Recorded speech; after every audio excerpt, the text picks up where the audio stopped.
How's it going, Io? In this video, we have to talk about Lil Tay's shocking Instagram live, the fact that Tom Hanks is now bashing an AI commercial, and the possibility of Meghan Markle entering politics. Alright, so for anyone that's been keeping up with this Lil Tay story, it's getting really insane. After disappearing from the internet for like 5 years and then falling victim to a crazy death hoax, Lil Tay has returned to the internet and has started releasing music, which understandably has people feeling a little confused and wondering if it was all a PR stunt. She confirmed her return in an Instagram live and talked about her absence. There she shows off her impressive classical skills on the piano and performs an acoustic cover of Hotel California. She also plays Metallica's Master of Puppets on electric guitar. But what really got people's attention is the way she described the drama of the last few weeks. Tay claims that her absentee father, Chris Hope, came back into her life and tried to take over her career and control all of her money when she first became famous 5 years ago. Shockingly, she said that he would hook up with random women in front of her. She also claimed that her stepmother, Honey Hope, was horrible and would do the most out-of-pocket things with her father right in front of her, which sounds absolutely traumatizing. Tay says that both Chris and Honey would physically mistreat her when she was staying with them. She said they would force her to watch horror movies that would traumatize her, send her to school with rotten food, and would not clothe her properly. She claims that her dad owes $250,000 in child support that he still hasn't paid. Apparently, he was very violent towards her and her mother when they were still together. On top of that, she says he is extremely racist. But the part that really shocked people was her description of the death hoax. She claims that her dad was working with this other con artist and their plan was to fake her death to promote CryptoCoin. She says that her mother has always been supportive of her and that she spent her life savings in court to get custody of her and won. Alongside the live stream, Lil Tay released her new single called Sucker for Green, which is a heavily produced pop song about being obsessed with money. Her mother and brother both have cameos in that video and it has around 3 million views. Of course, Tay's return has sparked a mixed reaction online. Some people have accused her of faking her death all to promote her new song. One person tweeted, "Lil Tay's fake death was all a publicity stunt for her music," but others are encouraging people to listen to what she said on her Instagram live. In reference to a video of Lil Tay discussing her father's horrific behavior, one person wrote,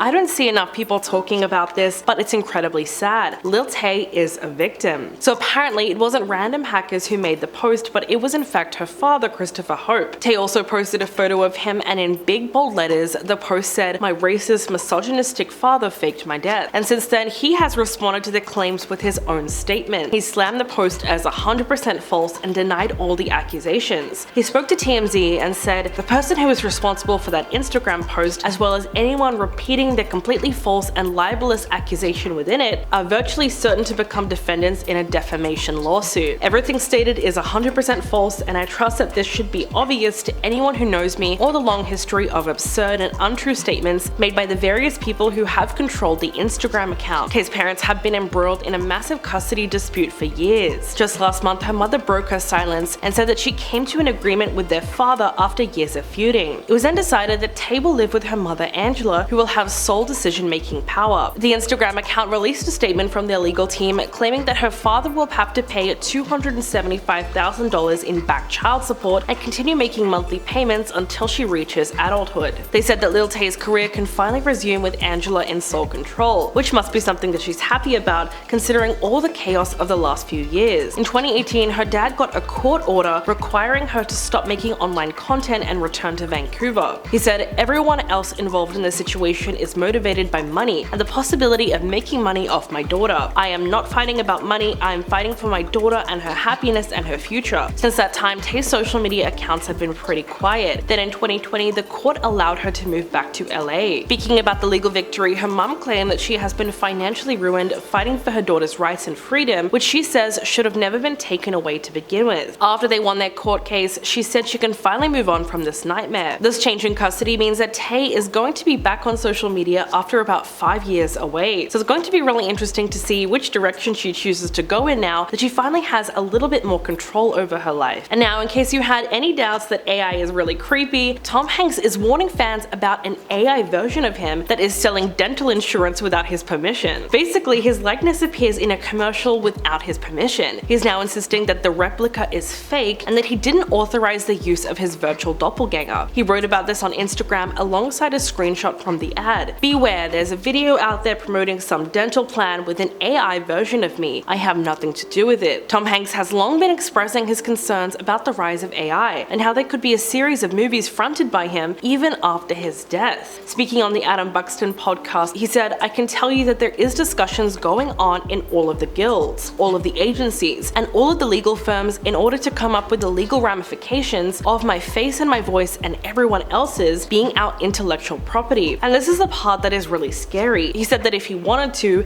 he could get together and pitch a series of 7 movies that would star him in them, where he would be about 32 years old, so a younger version of himself. And a computer would be able to recreate that and use his image as long as they wanted to. He said anyone can now recreate themselves at any age they are by way of AI or deepfake technology. I could be hit by a bus tomorrow and that's it, but performances can go on and on and on. Outside the understanding of AI and deepfake, there will be nothing to tell you that it's not me and me alone. Tom believes that it's going to have some degree of lifelike quality, which will not only be an artistic challenge but also a legal one. He acknowledged that an AI-generated version of himself could end up appearing in projects that he wouldn't have chosen, but he's not convinced that audiences will care if they aren't watching the real him. He said, "Without a doubt, people will be able to tell that it's AI, but the question is, will they care? There are some people that won't care, that won't make that delineation." In his upcoming movie called Here, he is going to be playing a younger version of himself thanks to a tool from Metaphysic. The AI company has explained that they can create high-resolution photorealistic face swaps and de-aging effects on top of actors' performances, and this can happen in real time without the need for VFX, which is absolutely insane if you think about it. And there's good reason for celebrities to be concerned about this kind of thing, since their image and likeness is highly sought after. Deepfakes are a dangerous new phenomenon in AI that enables anyone with a computer and an internet connection to create realistic looking photos and videos of people saying and doing things that they did not actually say or do. In fact, several deepfake videos have gone viral recently, like the one where former President Obama used a swear word to describe former President Trump, or the one where Mark Zuckerberg admitted that Facebook's true goal is to manipulate and exploit its users. In fact, the amount of deepfake online content is growing at a rapid rate. According to a report from DeepTrace, at the beginning of 2019, there were 7,964 deepfake videos online. Just 9 months later, that figure had jumped to 14,000. Luckily, today's deepfake technology is still not quite on par with authentic video footage, as in you can still tell by looking very closely that a video is a deepfake. But the technology is improving at a rapid rate, and experts have predicted that deepfakes will soon be indistinguishable from the real thing. So in the months and years ahead, this technology threatens to grow from an internet oddity to a widely destructive political and social force. It doesn't require much imagination to think about the harm that could be done if entire populations can be shown fabricated videos that they genuinely believe are real. And last but not least, did you hear that Meghan Markle is apparently going into politics? According to reports, her name has been getting kicked around to fill Dianne Feinstein's Senate seat, which makes sense based on what the governor has said about who's next. According to the Daily Mail, Meghan is actually being tapped to fill the seat. They also quoted one anonymous donor saying that she was a long shot, but that her being chosen wasn't outside the realm of possibility. It's also been said that Meghan has made it known privately that she has political ambitions, and that she has plans to get into the White House. She's reportedly already met with Gavin Newsom about a US Senate appointment, but that was supposedly back in 2020 when Kamala Harris's seat was left vacant, and he obviously didn't pick Meghan to fill it. But the situation is quite different now, and it seems like she might actually be appointed as interim senator, at least according to Gavin Newsom. So a couple of years ago, when concerns over Dianne Feinstein's health first came up, he told MSNBC's Joy Reid that he wanted to appoint a woman of color to fill her seat in the case that she retired or other circumstances like her sudden death. He then doubled down on that pledge just a few weeks ago during an interview on Meet the Press. But this time he said that it wouldn't be a woman who has already publicly announced that they'll be running for the seat in the next election cycle. So that's part of the reason why there are so many whispers about Meghan Markle. At least 3 high-profile Democratic Republicans have said that they're vying for the seat in November, when it's up for grabs during the election. And Newsom says that he doesn't want to appear in favor of any of them by appointing one of them to fill in right now. In other words, he basically needs someone just to fill in for the time being, while the real candidates take center stage next year. This kind of situation is exactly what Meghan would need to launch herself into politics. It would mean 13 or so months on the job